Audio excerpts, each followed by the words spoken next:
to the Historic Landmark Commission meeting this Thursday, December 1st. Can you believe it's December? Where did those other months go? Oh, my goodness.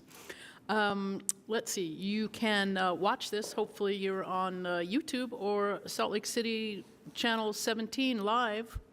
Hello to everybody out in the TV world.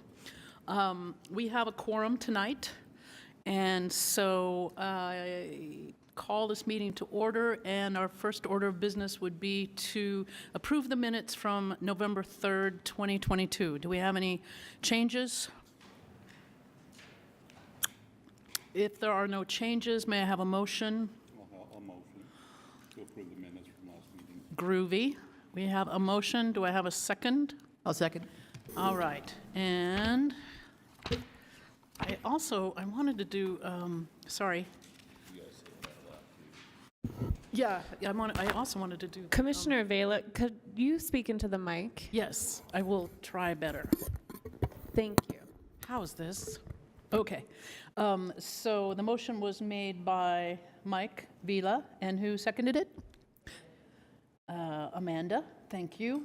And so, all in favor of approving the minutes from November 3rd, say aye. Aye. Aye. All opposed? None opposed. All right, do we have a report from the chair? Not me. Vice chair? Nope. Report from the director?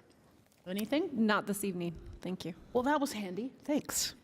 Public comments not pertaining to items listed on the agenda. I don't think we have any. These are all relevant to what's on the agenda tonight.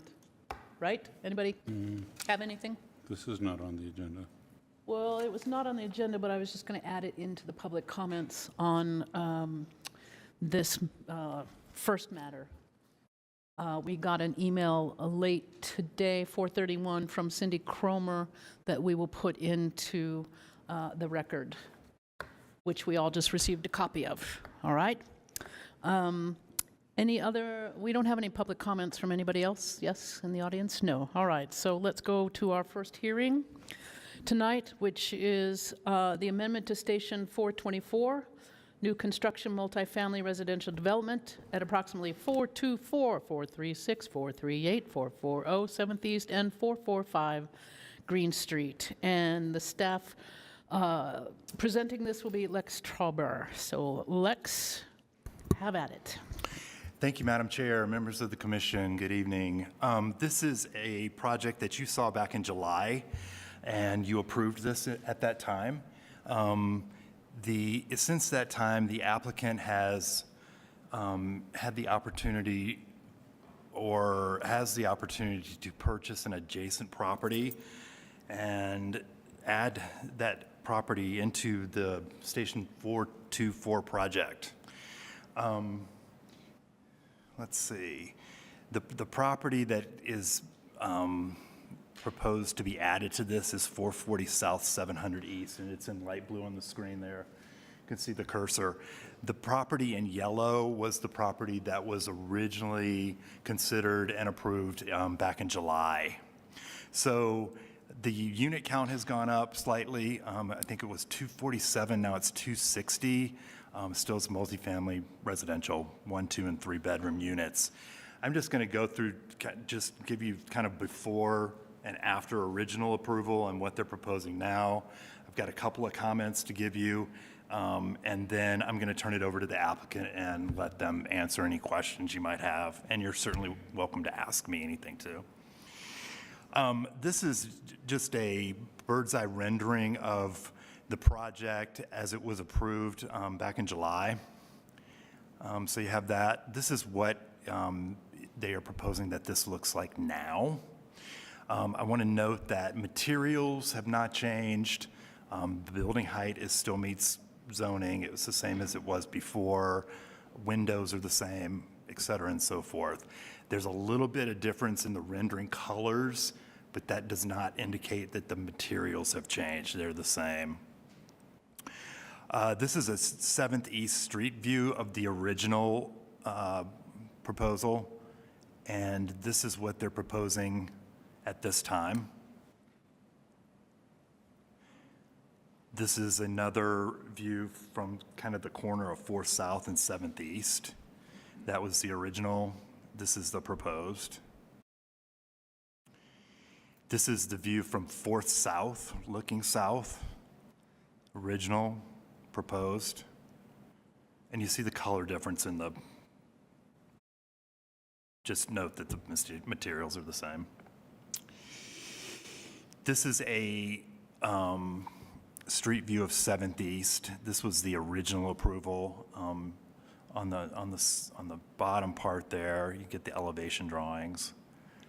And then this is what they're proposing at this time. We have reviewed this in terms of the standards and the design guidelines that are associated with those standards, and we find that this addition to this project still meets the standards, and we therefore recommend that you approve the request. I just want to mention, we've got a little bit of public comment. I distributed one that you mentioned. I also spoke with the property owner at 440 South today, Steve Murdoch. He also provided some written comment that was put in your Dropbox earlier today, and I believe he's here. Yeah. And what? 444. And I believe he wants to speak. I just want to bring up a quick situation.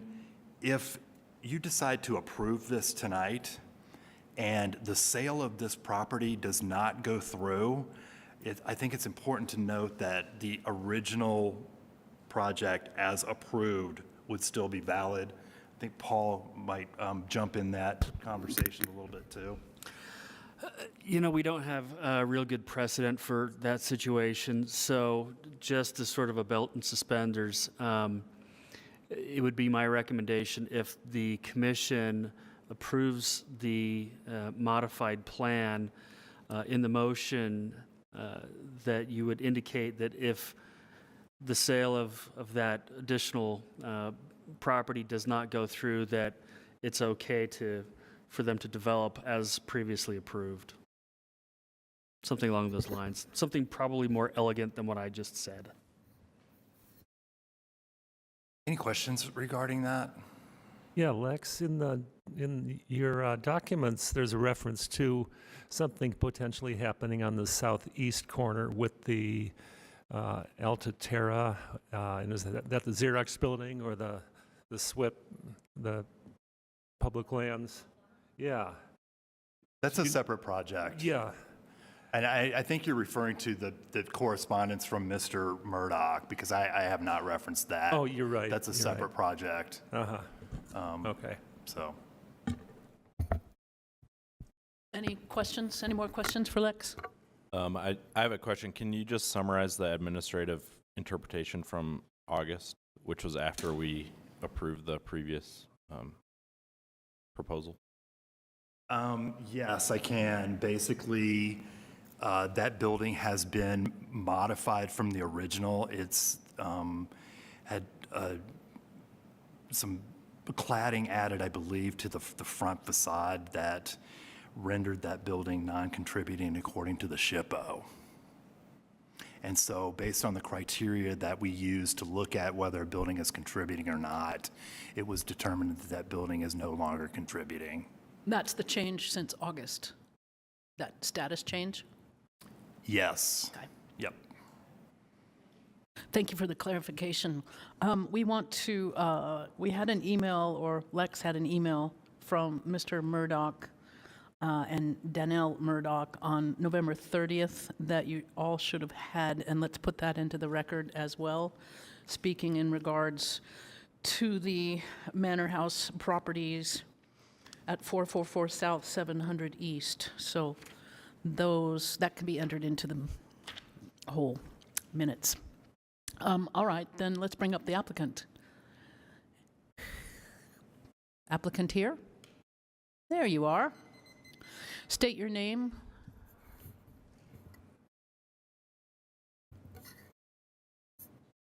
Yeah, I do. Hang on. Or I could just use your staff report. Yeah, let me get the staff report up here. Yeah, staff report. Are you a Mac user? Report, staff report. I don't use them. Yes, if I can. Sorry, my name's Caleb Larson with Envision Architectural Group. Thank you. Thank you, Lex, and thank you, commissioners. I am.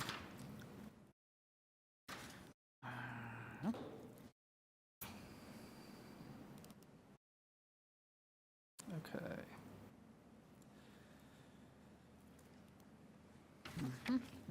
Yeah, okay.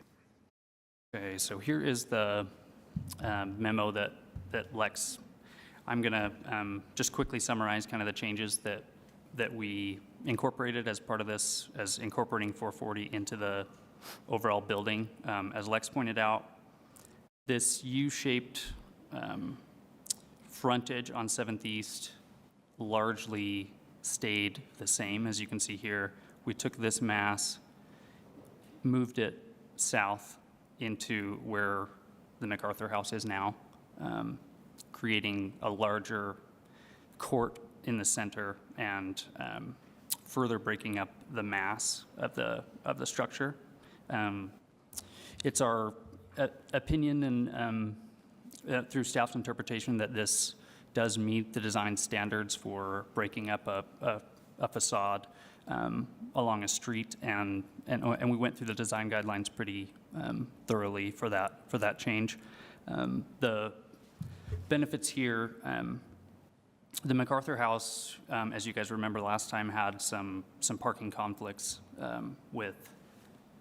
There was a shared access between the two projects, and there was a shared court that was a traffic concern at that time, and it's been simplified to, this garage entry here on 7th East is solely for our project, and it's only accessing the upper level of parking, which is 110 stalls.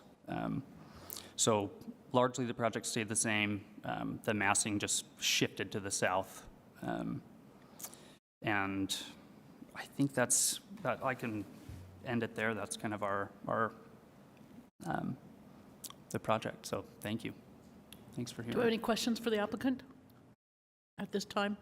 We can bring you back. Okay. Why no solar? Wouldn't it be nice to see a project that had solar? I'm just saying. It would. Yeah, anywho. Probably an economic question at this point, but yes, yeah. All right, no questions for the applicant or staff at this time, so let's go ahead and open the public hearing. And Thank you. Community Council, anyone here from the Community Council? All right, then, members of the public will have 2 minutes to comment, and we have several people wanting to comment, and I think I'm going to bring up Cindy first. Cindy, we were just handed a email from Cindy Cromer to Lex that Cindy sent at 4:31 p.m. today that can be entered into the record. Cindy, you have 2 minutes to speak about this. Thank you. My name is Cindy Cromer still, and I'll go very fast. I've already told you that I view your decision in July as a failure. The request before you tonight provides an opportunity to compound that failure. In July, there were 3 structures on this block face that the city recognized as contributory to the historic district. Now there is 1.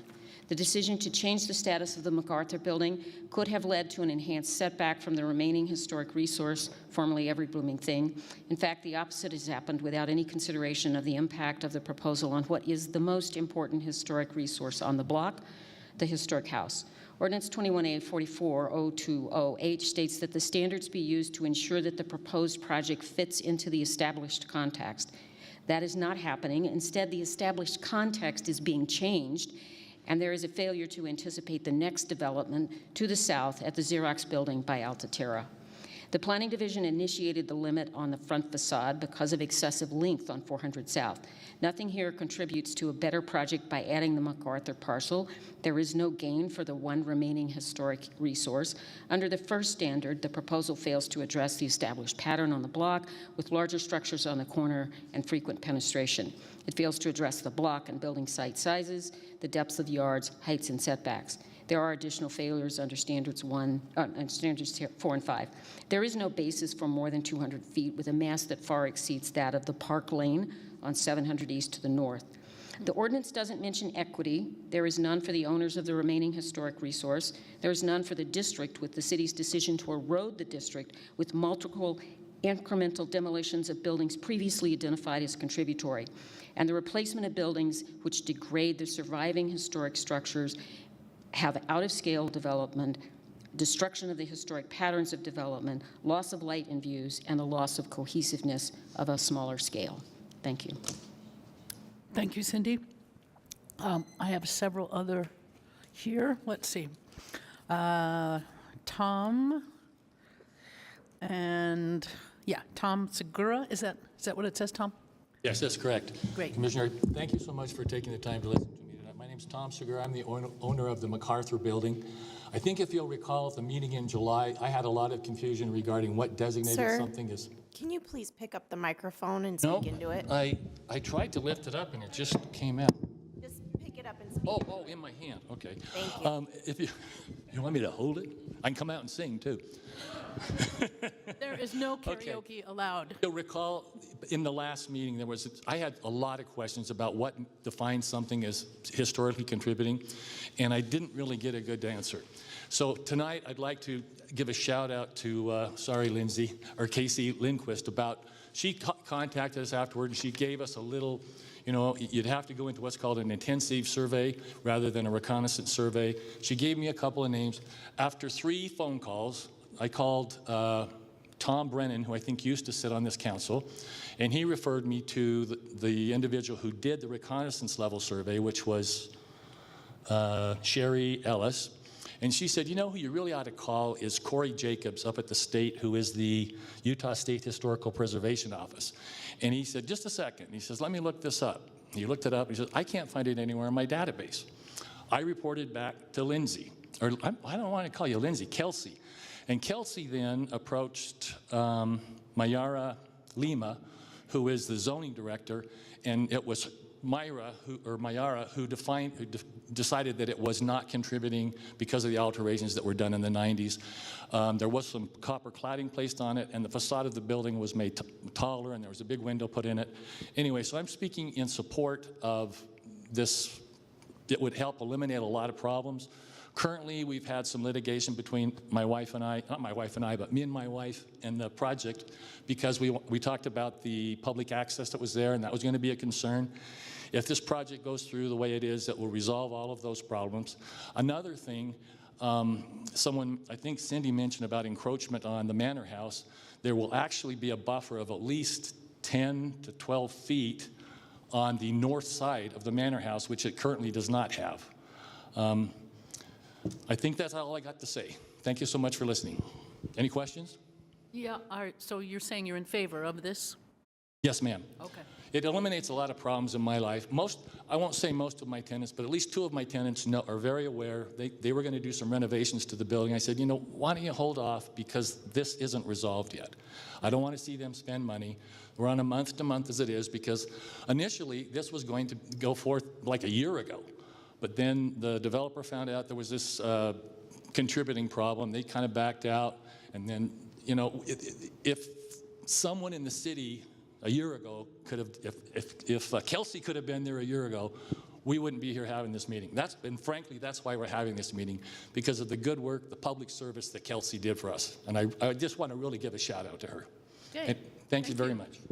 All right. We have Nick Larson, Dennell, and they are yielding their time to Steve. I'd like to go first. Whatever. You can all talk. You can all have 2 minutes. Hello, Give us your name. I am Steve Murdoch. There you go. With my wife, Dannelle Murdoch, we own the Hancock Mansion, which is a Victorian eclectic in style at 444 South, 700 East, and is soon to be the only historic building or home on the full city block within the historic neighborhood. We are the only ones whose property will be directly affected by the Station 424 development and also the Altera projects. I ask you to give me enough time to express our concerns. Dannelle is out of town, and I have asked Nick Larson to come and yield his time to me. My comments are about 3.5 minutes. The mansion has significant historic value, and it was built in 1890 by Thomas Moley, Salt Lake City Supervisor of Streets, and was purchased in 1901 by Colonel William Montague Ferry. The Ferry family was instrumental in donating the land to build Westminster College. If you want to see a historic building around 1900, what 700 East is, feel free to come look at that. With the potential approval of the to address Mr. Peters' concerns, with the potential approval of demolition of Big Daddy's Pizza and the MacArthur House, both originally deemed historically significant, our historic home will be surrounded on the north, west, and south sides by construction and hopefully 2 new high-density complexes that are 85 feet tall. If you'll refer to the picture of you can see how our property is surrounded by the 2 developments that are going on. I know that we are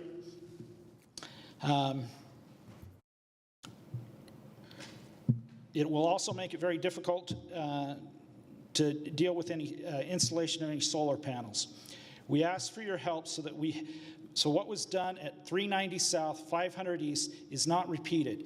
You can see those pictures in here of how a building, and you have those pictures. There are 2 different groups and petition cases for development around our property. I'm not sure what concerns this committee can address or what concerns will the Planning Commission address. Thank you for taking your time to hear our concerns.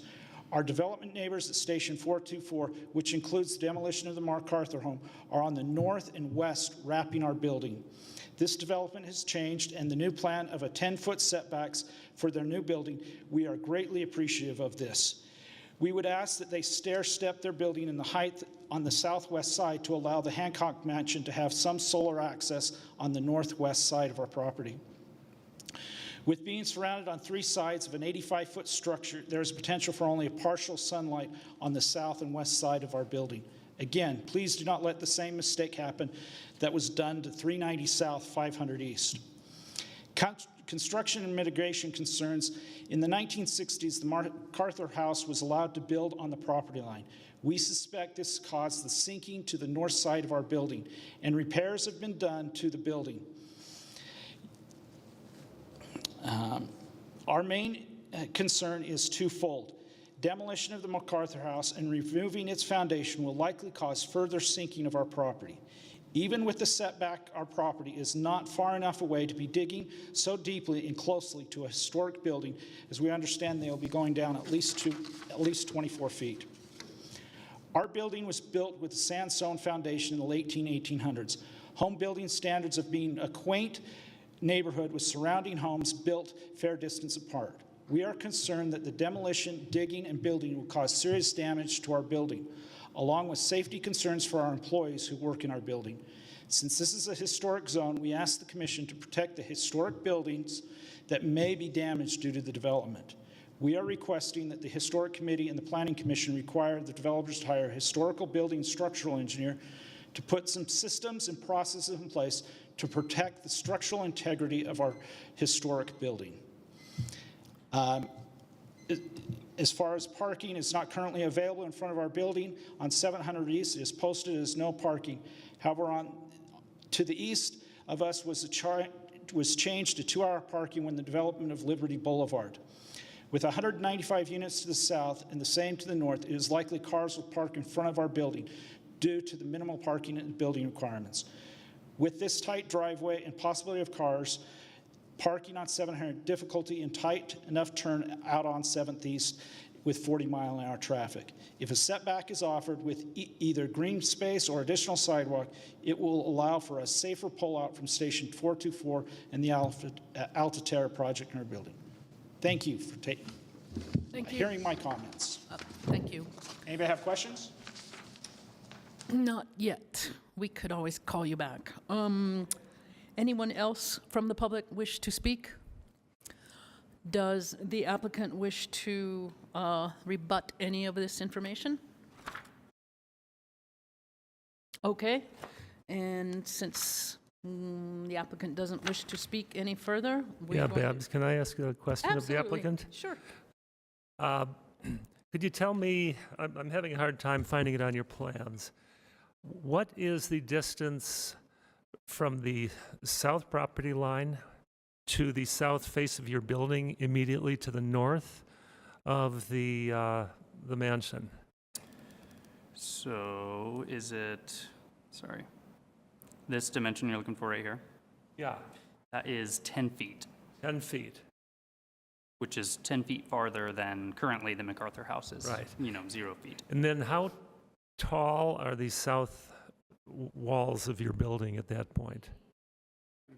At that point, they're about 70. They don't get toward the 80 foot until you get farther to the west where the grade drops down. But I've got a building section that I can show you that illustrates.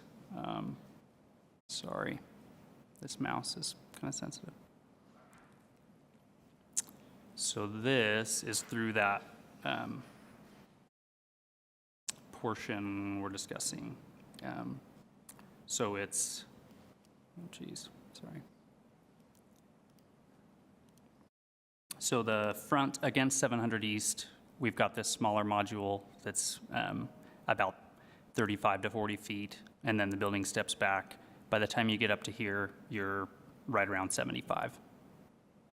And we are just going down 1 story at that point in the southeast corner. I guess that is sort of, we're not digging 20 feet down. At that point, it's more like 8 or 9, but we understand the concern.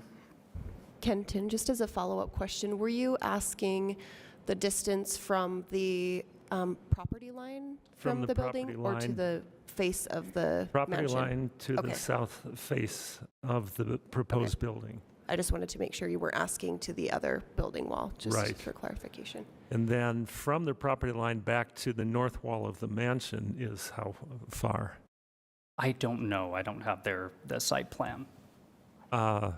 Is that going to be a driveway for the mansion? I don't know.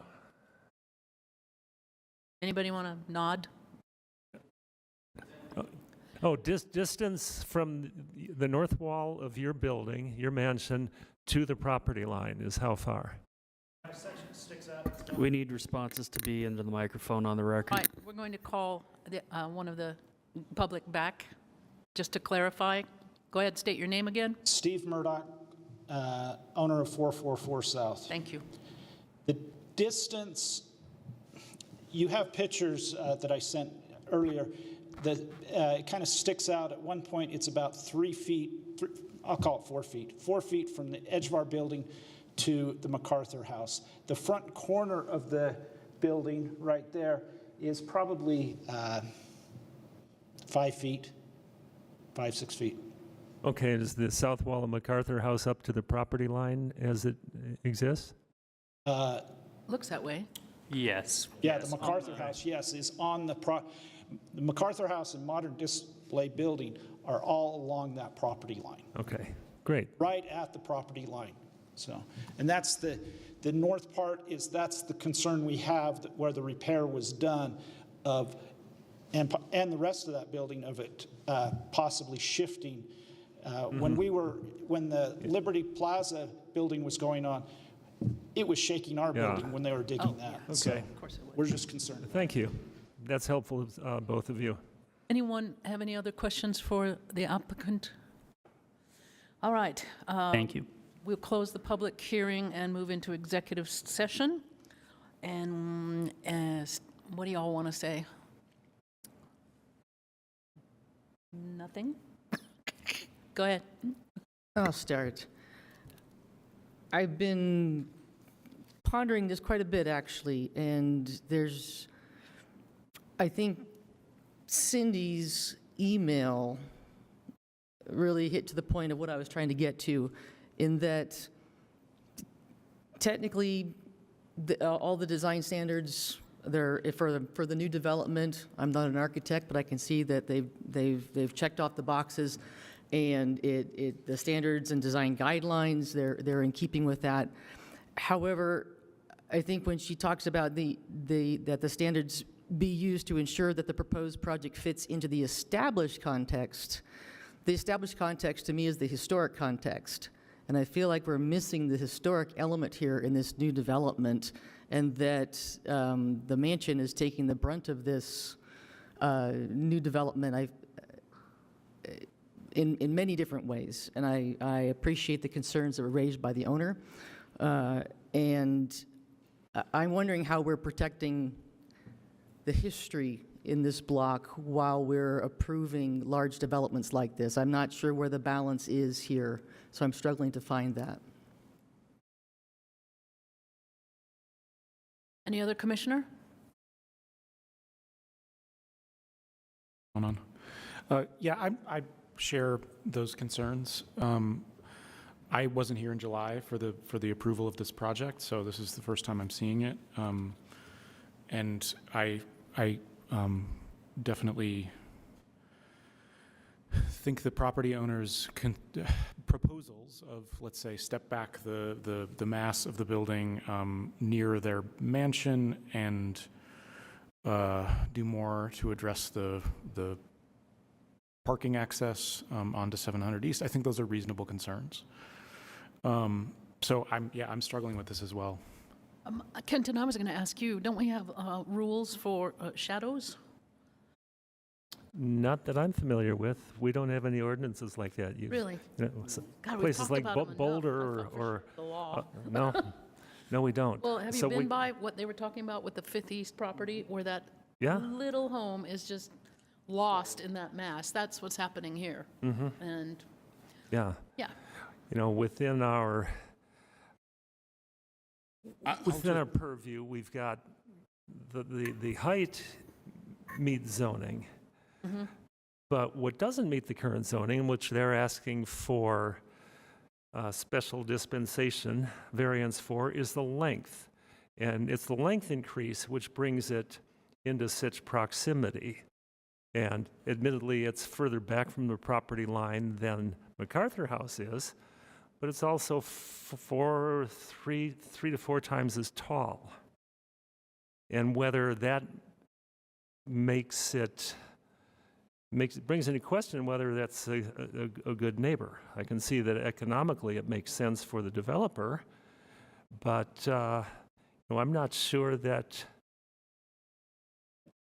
it's in the best interest of the historic context in the neighborhood to allow that extension. I mean, I think a case can be made that it breaks up the other mass of the building by allowing them to expand the H, therefore there's more for positive, negative along the street, but that's only in the context of the proposed building itself, not in terms of the block face. And then the elephant in the room, even though it isn't a project in front of us, on one of the drawings there's an outline showing the potential volume of what could happen when the Xerox building is replaced. right. And I don't think we can ignore that. I think it becomes part of the greater context. None of this says I have a clear decision on which way to go, but it complicates the whole discussion in my mind. And I'd like to hear what others think about this as well. Commissioners?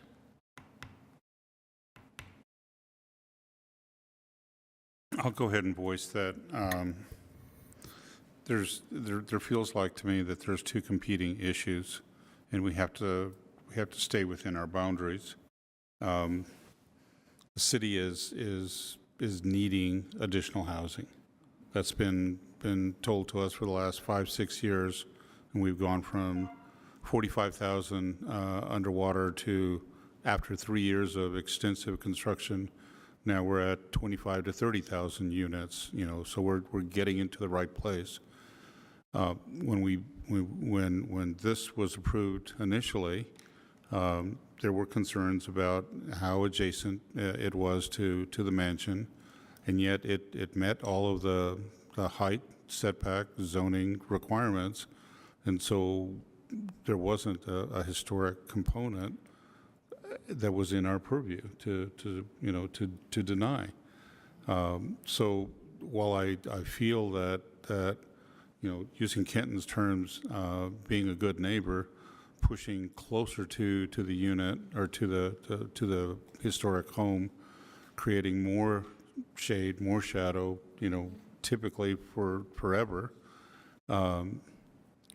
this feels like it's more of a zoning issue than a historic issue. In answer to your question, Babs, about, isn't there something in the code that says we can't cast shadows? New York has that, but Salt Lake does not. And so that's where we are today. Thank you, Commissioner. Anyone else? Does someone want to put forth a motion? Well, wait, one more comment. Would there be, Comments? Okay. would there be interest? Two, would we have the ability to suggest some sort of compromise position in that we'd grant the additional length they want on the condition that the portion of the new building on the north property line of the mansion needs to be stepped back at a certain ratio? I think that's a question for Lex. He was having a little nap there. You can do whatever you want. That's your prerogative. But I do want to say, what's the difference of the height of the building now? Which building? The new building. Okay. Compared to the mansion, as opposed to the height of the building when we thought that the MacArthur office building was contributing?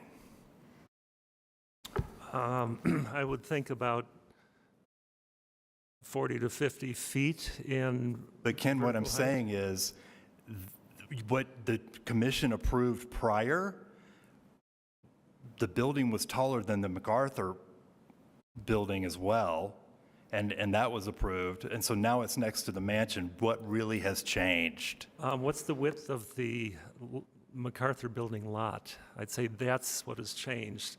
A question But Ken, what we're talking about here is height, right? Yeah, height and proximity to the historic structure. True, but what was approved in July was also next to it, what we thought was a historic structure that was a contributing structure as well. Okay. That was approved. And so now it's next to another historic structure. Why is the height now an issue? That's my point. Okay, I see where you're going, yeah. It's your prerogative to do as you see fit. Yeah. What was I understand your point, Lex. What was the distance between the north side of MacArthur and the south side of the proposed building compared to what we'd be seeing now? Question one more time. The proximity between the MacArthur and the, I don't know, the access aisle was. We got to be on microphones here. Yeah, I'll let the applicant address that. Yeah, if you would, just. State your name again. Caleb Larson with Envision Architectural Group. So I would estimate the distance here. So this is the previously approved. Sorry. Boop. We were just ballpark, probably more in the 20 to 30 feet range. Yeah, fair enough. And can I answer a question about the stepping of the building and Sure. the shadows? Okay. Yeah. So, the historic design standards do address when zoning and a city master plan is sort of at odds with historic structures that are smaller in scale than what's anticipated in development. So, from the standard, the width here and height, it says that projects taller than those existing on the block face step back their upper floors to present a base that is in scale with the historic context in the block face, and projects wider than those existing on the block face modulate the facade to express a series of volumes in scale with the historic context in the block face, which through our development and through our review with Lex was our main goal anyway, as we demonstrated on our streetscape. As you can see, these are smaller modules of these buildings, which are, and the material changes are in scale, closer in scale, and trying to match more closely the relationship to the building. And as far as shadows, The west side is the same where the sun would come from as the previous proposal. So whether or not the extension gets approved, this proximity here is actually really pretty far away from the west side of the office building. And then our building is only, it's well under the zoning height requirement here, a larger setback than is required for the zoning, and it's also on the north side, which wouldn't cast any shadows. And we are providing a pedestrian kind of plaza in that area to buffer that too. So just to summarize it, we did take these standards into consideration in the design of the southeast corner. Okay, thank you. Okay, thank you. Any other questions, commissioners? We're still discussing amongst ourselves. Go ahead. I still come back to the context of the established context of the block, which is historical, and I feel like perhaps the ordinance isn't strong enough to protect our historic structures in downtown, where we obviously have the need to expand, that we're looking for additional housing, at what cost? And I feel like the established context here has been reversed, and that the newer development has the advantage over the historic context of the block. So perhaps, yes, everything does fall in line with the standards and guidelines. Technically, the expansion of the courtyard there in the middle, I think that it's probably a positive, has some potential positive impacts there. I just feel like there's no recourse for a small historic house in this discussion. So. I worry about the egress around this house, just the amount of traffic that's going to happen. And having an older home like that, particularly with a sandstone foundation, that's really on shaky ground. Yeah, and I'm afraid that our legacy here is going to be, yes, we approve all these housing squares on all these blocks, and we're just trapping one little historic house per block. Like the Fifth East one, this is the same kind of one. Is this what our city's going to look like? Any hoodle, does someone want to put a motion forward? Hurry, come on, you can do it. Well, Babs, not ready yet. I guess the Commissioners, if I could is just say that- one quick thing about the historic context. I think it's clear, but I just wanted to point out that the historic context along 700 East has largely been lost. There is one contributing building, and that's the building at 444 South. So in terms of historic context, the only historic resource on that block is the mansion. But does that mean we give up then? No, it doesn't. It's just when you're talking about a whole historic context, I just wanted to make it clear that it's not this proposal that's ruined the context necessarily. Agreed. It's already been lost. I don't think it's been lost completely. That's why we're here discussing it, I think. Yeah, there's one contributing resource on the block.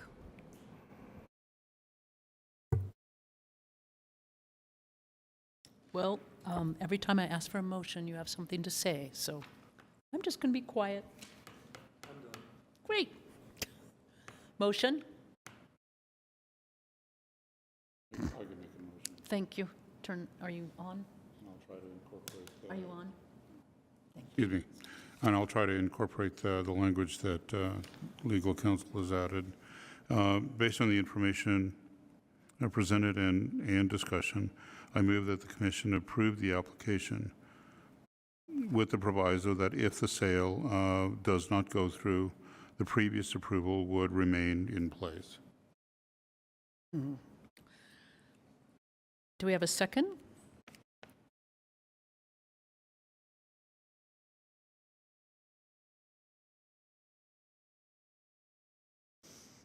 No second? I'm still going back to this 200-foot limit on the length of the building. It says pretty plainly in the staff report that it's not allowed to be over 200 feet. So we'd be giving this dispensation to go over 200 feet to 243 feet. But what I'm hearing is we don't really want to do that, so. Let's have a second from somebody so we can discuss this. This would be the proper protocol. Could someone please second the motion? I'll second the motion. Thank you. Motion made by Mike, seconded by Kenton. Now we can have discussion. And what you said was relevant. Anyone else want to chime in? All right, then we'll do a roll call vote. John? No. Mike? Yes. Kenton? No. Carlton? Yes. Amanda? No. Michael? No. No. Great, so we have 4 noes and 2 yeses. The motion fails. All right. Moving on. The next one we have, thank you all, and you don't have to stick around for the next one, the Joseph Smith Memorial Building. We have to have a motion pass, Oh, we do? one way or another. Yep. Okay. So, we need a new motion. Yeah, that makes, total sense. What would make you happy? Amanda, could you come up with one that you might feel more comfortable with? Not at the moment. Okay. To clarify, we either have to have a motion pass one way or the other, or defer action on the item, right? That's an alternate You could option, always- or do we need to? You could always table it, yeah. Okay. You'd need some rationale provided for Yeah. tabling it. Well, the rationale is we don't like it. That's what they're saying. Seems like we should try to give them an answer one way or another. Right. Okay, well, we're smart people. Let's figure this out. Well, one thing I would propose, and this is not a motion, but Okay. this is for discussion. Keep the 243-foot dimension on the building, but anything above a certain height, we'd ask for it to be stepped back to the 200-foot dimension. I think that to me is kind of trying to reach that middle ground that you're talking about, Ken. So that the podium would be this high, then you would step back, your stair stepping back. Yeah, and if it was up to me, that podium would be the height of roughly the historical context. So maybe the top of the mansion, and then it would step back.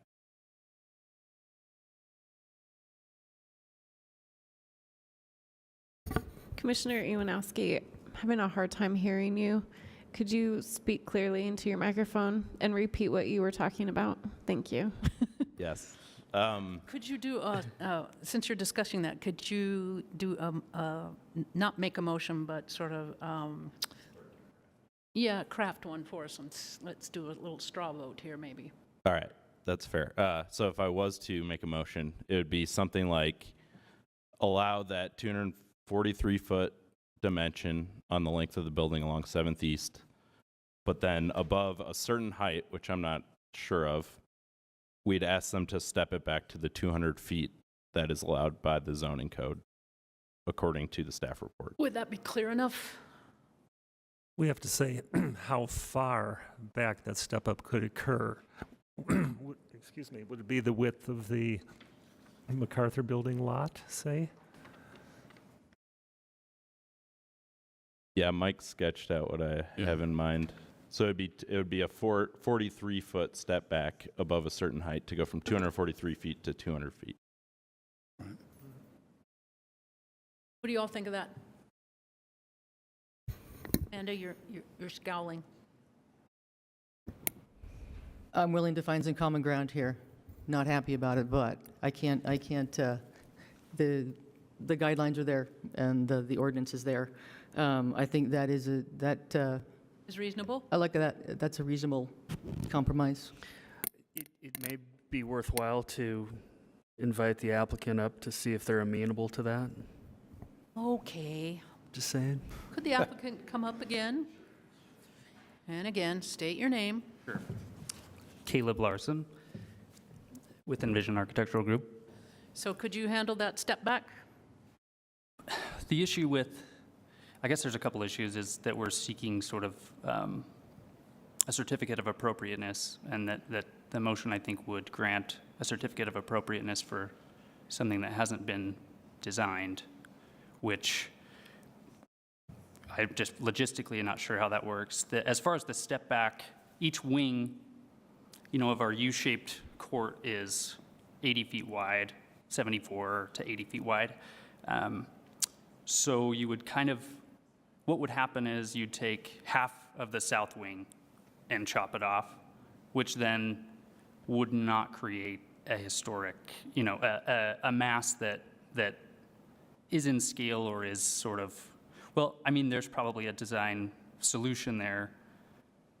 I guess what I'm coming back to is we took these step backs into consideration here as far as the guidelines. And there may be, I mean, if this motion passes with the language of the previous approval, it may be just, the developer, the owner didn't gain a ton more units with this change.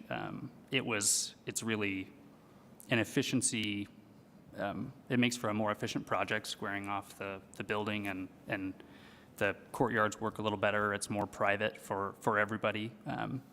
It may be that this motion would just, the owner may just go back to the previous approval, which isn't, I don't know that it's that much more of an improvement to the concerns you guys are raising. Sorry. Just a couple of questions, so I understand. I think I do. With the extra 40 feet that you picked up running north and south, Yes. there was another 2 units per floor, plus or minus? Yes. So you had 2, 4, 6, 8 units extra? And the increase actually came in the center because we took the wing and shifted it south, so we added those units in the Right. center portion. But yeah. So, and then and this is further to what John was potentially going to discuss, was if indeed we approved the 240-foot length north to south for a podium, and then it would step back to 200 feet above that, basically what you would be doing for the 2 wings that are running east and west, they would become almost a single loaded corridor, because you're double wide, you're subtracting the 40 feet because you're 40 quarter 40 Right. or thereabouts. Am I understanding that correctly? Yes, so Okay. you can see this is a kind of a double-loaded corridor width here. So you'd kind of just chop the top left corner of this So- off. Again, just with a question, the gains that you would be having by widening the center part of the U would be partially negated by the loss of the units at the south end. Right, which may just entice, the owner to go back to the original approval and leave the MacArthur House as it is with the concerns that were raised last time. I just want to point out to the commission, if the discussion related to Mr. Uwanowski's comments ends up going forth with a motion, the applicant could withdraw the petition right now and just go with their previous approval. They would need to withdraw the petition When would I need to do that? before the motion. Logistically. I don't know. Before a decision is made by the commission. So if you don't agree with with the proposal, you would have to withdraw the petition prior to a vote. Oh, So we might want to table. yeah. Are you saying we need to table this? That's your call. Oh, Thank you. you're our attorney. You're supposed to give us advice. I have a question. I can't tell you what to do. What would the tabling accomplish? I'm not- Allow them to decide what they want to do, if they want to withdraw theirs application or not. I would just add, if the commission goes towards tabling, a clear direction for the applicant as far as revisions, maybe in addition to what Commissioner Iwanowski was discussing would be helpful. someone like to take a whack at that? We can try and vote to table if someone makes that motion. Okay, well, I'll run into that. I want to just, we're still in our discussion, correct? Yeah, absolutely. All right, so I more than understand that the area has been diminished over the course of time. If you walk from north to south on this particular block, you've got you got the gas station.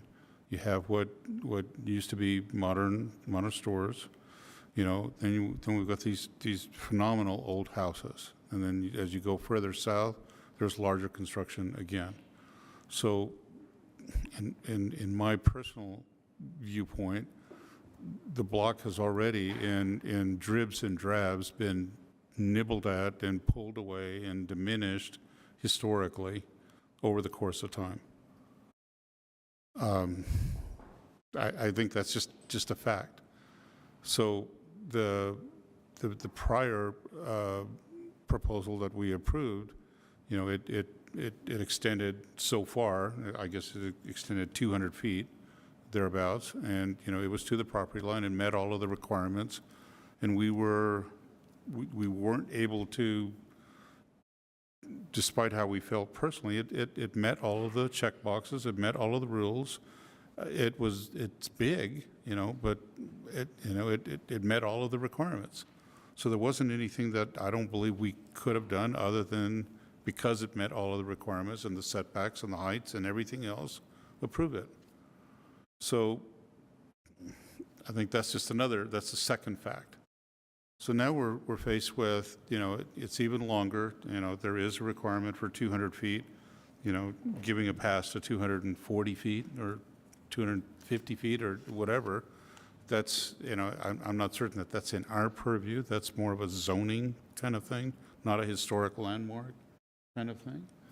So I guess where I'm coming is that when I made the motion because I think this block has already changed drastically over the course of time. I see that there's a betterment in terms of this courtyard, this U-shaped courtyard, having a little bit more air in the middle of it as opposed to being as compressed as it was originally. I see that no matter what happens, either A or B, the original proposal or what's being, you know, put in front of us now, are going to greatly diminish the stateliness of the existing mansion. So, you know, you know, and these are now just personal opinions. One has an effect. Now it has a greater effect, or you choose the adjectives. So that's why I kind of felt like that quite frankly, the original motion still makes sense. That the original was the original. We all approved it, and I'm not quite understanding why this wouldn't be approved. I laud having some kind of setback, you know, and if the applicant is amenable to some kind of setback that would cast less shade on this, so much the better as a good neighbor. But I'm not certain that we as a Historic Landmark Commission can impose that. That's I don't believe that's in our purview. My kind of rejoinder to that is page 7 of the staff report explicitly says the only modification requiring Historic Landmark Commission action concerns the overall building length along the 700 east facade. Section 21A.37.050F and Table 21A.37.06B indicate that no street-facing building wall may be longer than 200 feet. Code Section 21A.06.050C6G gives the Historic Landmark Commission the ability to modify bulk and lot regulations. Fair. So it is in our, at Purview least in my in terms of length. interpretation of that. Right, in terms of the length. Yeah. Right, I agree. I think considering how Mike has expressed that, and I've also been thinking about what Lex had to say, if our concern is proximity to an historic building, this situation hasn't changed from what we approved in July to what we've approved now. So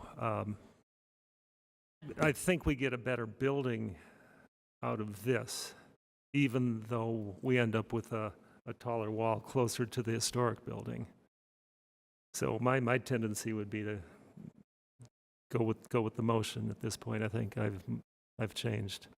So in that sense, I'd be willing to make a motion. Go ahead. May I interject before you make a motion? Yes, please.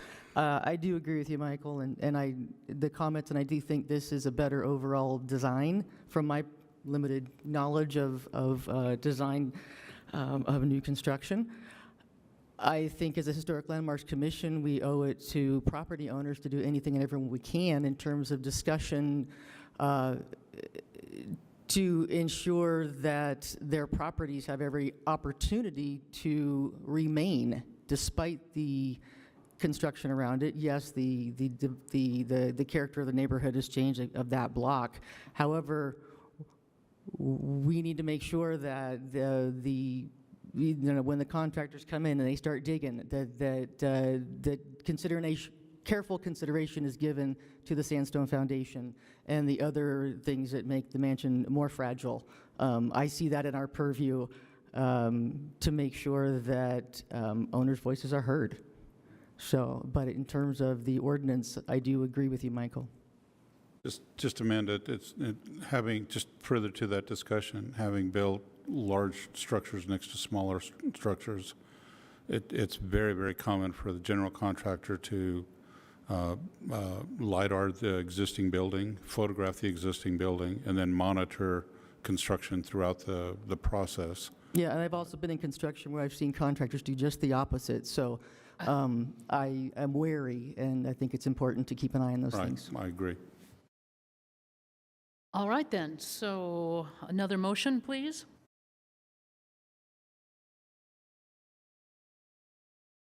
I will give it a try. Okay. Based on the information presented and discussion, I move that the commission approve this application with the additional caveat that all reasonable measures be taken to protect the integrity of the adjacent historic structure. And that is regarding case number PLNHLC 2022-00233. Do I have a second? Second. The motion was made by Kenton, and who seconded it? I did. Carlton. Okay. Is there Hey, any hey, interest in Babs, adding the language regarding Yeah, let me amend failure that to motion. acquire the He wants to amend Yeah, his I'll go own back and do motion. that. Okay. So maintain the wording as stated so far, and add, please, if sale does not, let's see, if the sales of the adjacent property does not proceed, then the previous approval would remain in place. Adjacent property to the south. To the south, on the Okay. MacArthur All right. property. So are we clear on what that motion is? And we have a second? Yes. All right. So it's been, and the motion was made by Kenton, second by Carlton. Let's go in alphabetical. John? No. Says no. Mike? Yes. Yes. Kenton? Yes. Carlton? Yes. Amanda? Yes. Michael? Yes. Okay, that motion passes. I abstained on, I just wanted to say I abstained on motion 1 and motion 2. Motion 2 has passed. All right, you're welcome to leave. Thank you to everyone.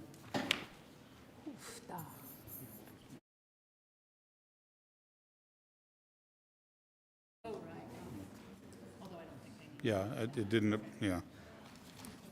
All right, we will go to our second public hearing. This is regarding case number PLNHLC 2022-00877, the Joseph Smith Memorial Building minor alteration at approximately 15 East South Temple, and this is being presented by Aidan Lilly on the staff. Obviously, I am not Aiden. Okay. I'm presenting on behalf of Aiden tonight. How do I get this down and the new presentation up?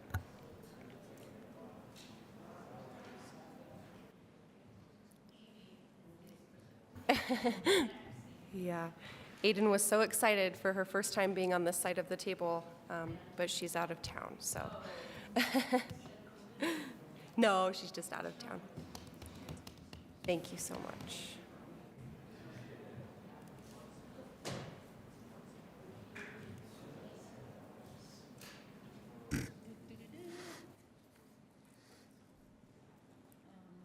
Anybody here is the applicant here?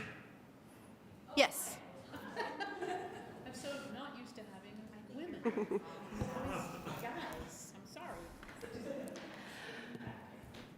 So this is a request by applicant Mandy of FFKR Architects, representing the property owner, the Church of Jesus Christ of Latter-day Saints.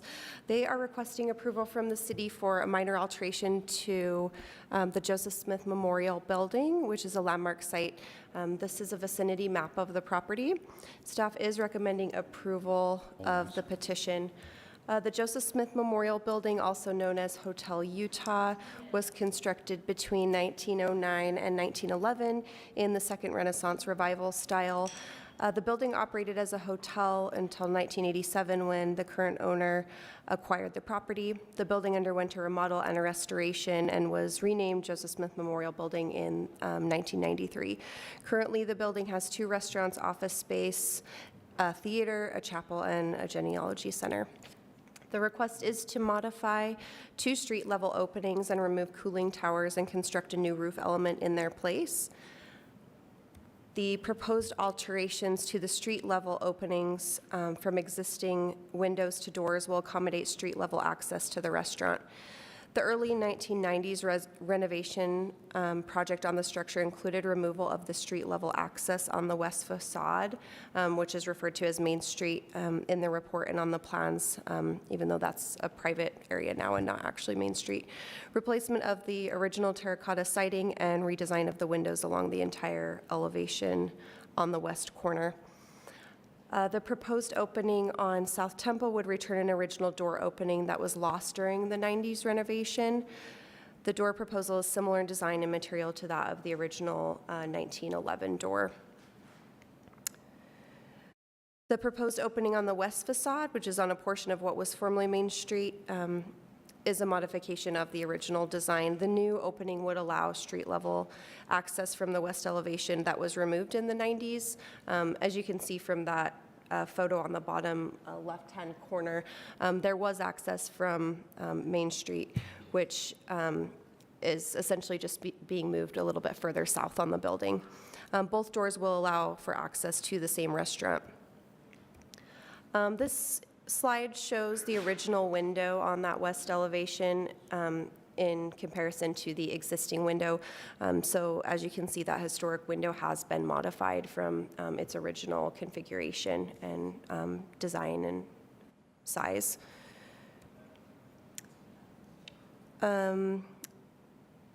This is the proposed doors replacements, and then in comparison to the existing doors that are there. Additionally, the applicant proposes to remove existing cooling towers that were added in the 90s renovation that are no longer in use. Essentially, the proposed work will extend the adjacent roof slopes to create a gabled roof over the void created by the removal of the cooling towers. I think they are just proposing, the applicant can speak to that, but they are just proposing a new copper standing seam roof that will match the existing roof. And again, as detailed in the staff report, staff finds that the alterations meet the guidelines and standards for historic commercial buildings, and we are recommending approval of the proposal. Any questions for staff?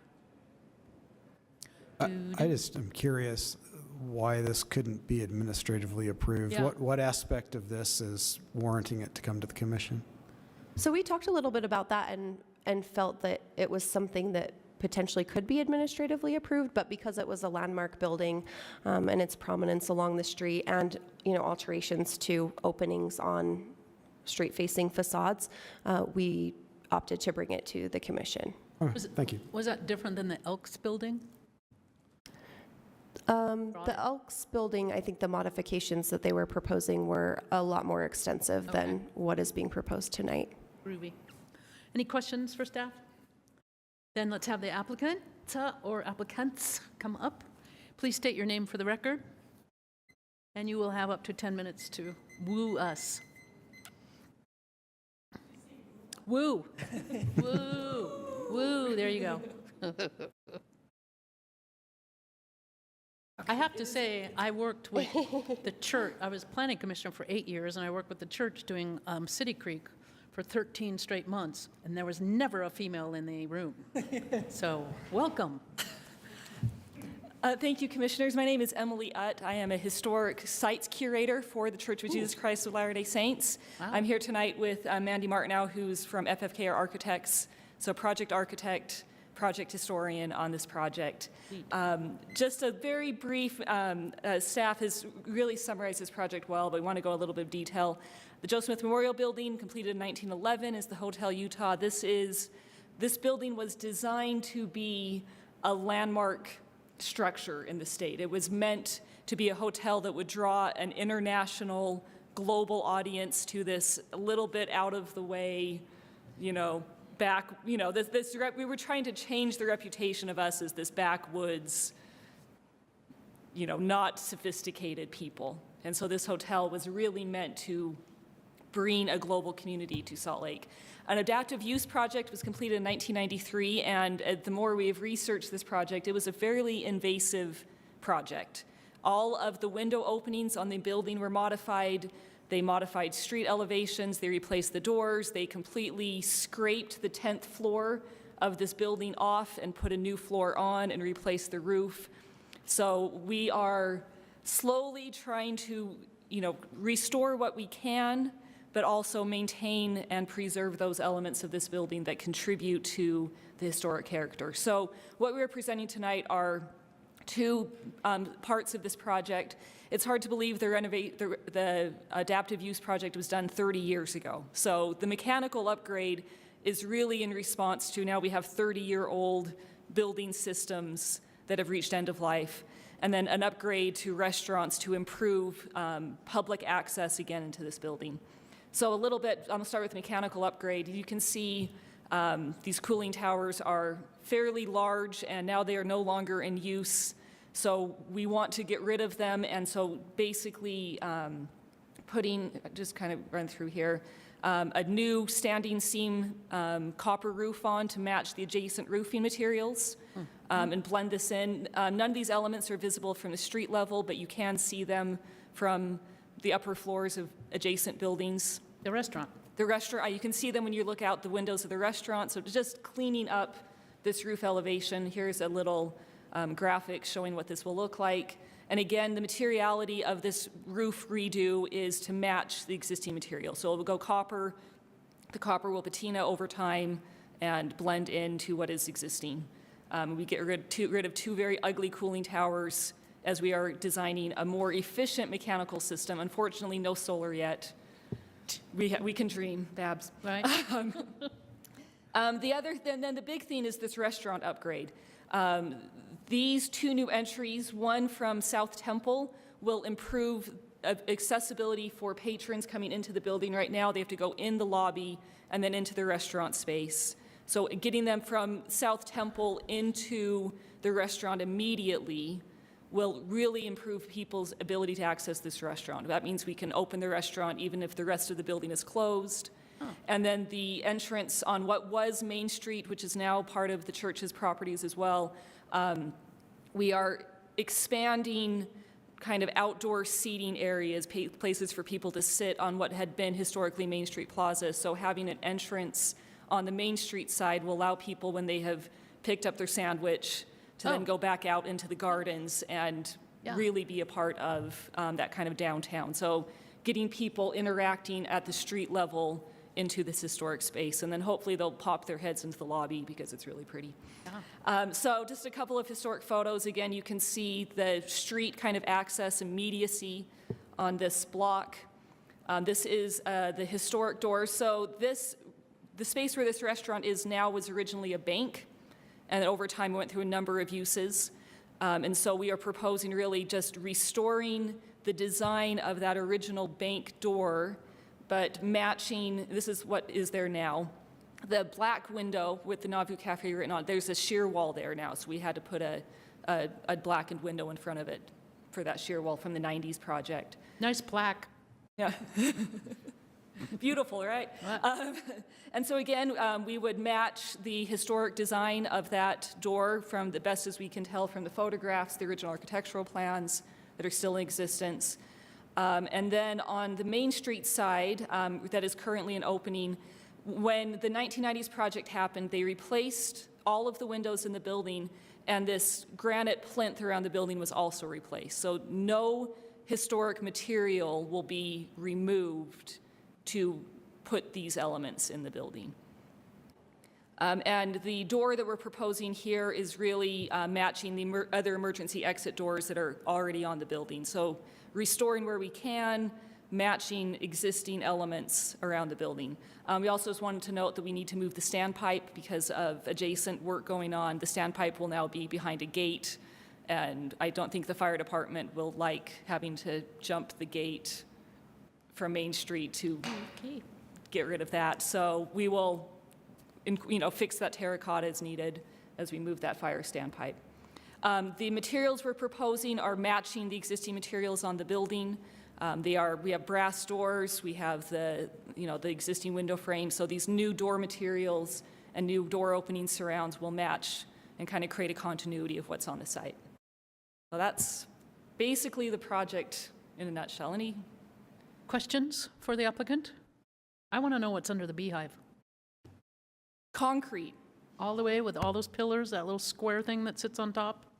Yeah, there's remnants of the old elevator shaft up there as well. Oh, okay. I've always wondered Lots that. of bird remnants and Peregrine. all the nasty stuff. Peregrine falcons. We love them. All right. No one has any questions? That's interesting. All right, thank you. I don't have any cards. No one from the public has wanted to say anything. Cindy? You good with this? Yeah? All right, public hearing, so we have no one to speak at the public hearing, so I'm going to close the public hearing, and we obviously don't have a rebuttal for you, but I have to ask that. Does anybody have any discussion about this? Just have one comment. When I had my last sorority formal at the Hotel Utah, Oh, dear. I was not yet a history major, and I had no appreciation of the history of that building, and I Oh. since have learned much more about it, and just really appreciate the careful restoration efforts that have gone into the building. And I think it's wonderful. So it was a great party.